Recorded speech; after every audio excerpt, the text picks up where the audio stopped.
और एक बड़ी खबर आपको बता दें, ऑक्सीजन की कमी से मौत के मामले में केंद्र सरकार का राज्यों को निर्देश। 13 अगस्त तक ऑक्सीजन की कमी से मौत का आंकड़ा दे राज्य सरकार। मतलब राज्य सरकारों को बताना होगा कि ऑक्सीजन की कमी से कितनी मौतें हुई हैं।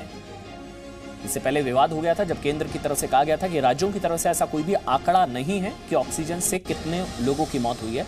पूजा मक्कड़ जी मीडिया संवाददाता इस वक्त मेरे साथ लाइव जुड़ चुकी हैं। पूजा, राज्यों को बताना होगा क्योंकि केंद्र तभी बता पाएगा। इससे पहले विवाद भी हो गया था जब कहा था कि ऑक्सीजन से मौतें नहीं हुई। मतलब बिल्कुल अमन, स्वास्थ्य मंत्रालय ने आज ही राज्यों को चिट्ठी लिखी है और चिट्ठी लिखकर ये पूछा है कि आप आंकड़ा दें कि कितनी मौतें ऐसी थी जो कोरोना वायरस में ऑक्सीजन की कमी की वजह से हुई हैं। साथ ही साथ ये भी साफ कर दिया है स्वास्थ्य मंत्रालय ने कि 13 अगस्त तक मॉनसून सेशन चल रहा है। ये डेटा आ जाएगा तो हम इसे कंपाइल करके संसद के सत्र के दौरान ही इस सवाल का जवाब बाकायदा संसद में देंगे, लिखित तौर पर आपके आंकड़ों के आधार पर। अब इसमें इंटरेस्टिंग बात यह है अमन कि स्वास्थ्य जो है वो राज्यों का विषय है। तो अगर ऐसे में अगर कोई राज्य ये कहता है कि मेरे राज्य में ऑक्सीजन की कमी की वजह से मौतें इतनी हुई हैं, तो उसकी जिम्मेदारी भी सीधे तौर पर राज्य सरकार को ही लेनी पड़ेगी, क्योंकि स्वास्थ्य व्यवस्था को बनाए रखना पहली प्राथमिकता राज्य की होती है।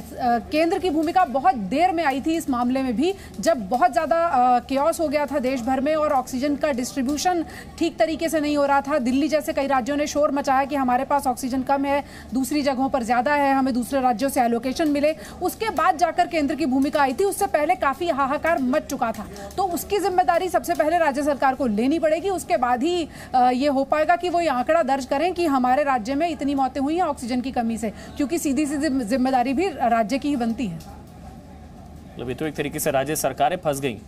ज्यादा मौतें हुई हैं ये कहेंगी तो ये उन्हीं की नाकामी होगी, कम मौतें हुई हैं ये कहेंगी तो ये कहा जाएगा कि पहले झूठ बोल रहे थे कि ऑक्सीजन की कमी नहीं थी। क्या बिल्कुल, देखिए, जब स्वास्थ्य मंत्रालय ने भी, सरकार ने भी जब जवाब दिया था इससे पहले ऑक्सीजन की कमी को लेकर, हुई मौतों को लेकर, तो बहुत आलोचना इस बात को लेकर हुई थी कि क्या कोई मौत ही नहीं हुई ऑक्सीजन की कमी से, क्योंकि तस्वीरें कुछ और बता रही थी। तब भी सरकार ने साफ किया था कि हमें राज्य सरकार ने लिखकर ही नहीं दिया है कि उनके राज्य में कितनी मौतें हुई हैं, तो हम अपने मन से कोई आंकड़ा नहीं दे सकते। मतलब जब कोई राज्य मानने को तैयार ही नहीं है कि उसके राज्य में ऑक्सीजन से मौतें हुई हैं, तो केंद्र अपनी तरफ से कैसे बता देगा। शुक्रिया आपका पूजा, ये पूरी खबर हम तक पहुंचाने के लिए, इसका मतलब समझाने के लिए। Presenting B News app available on Google Play and App Store. Download it now.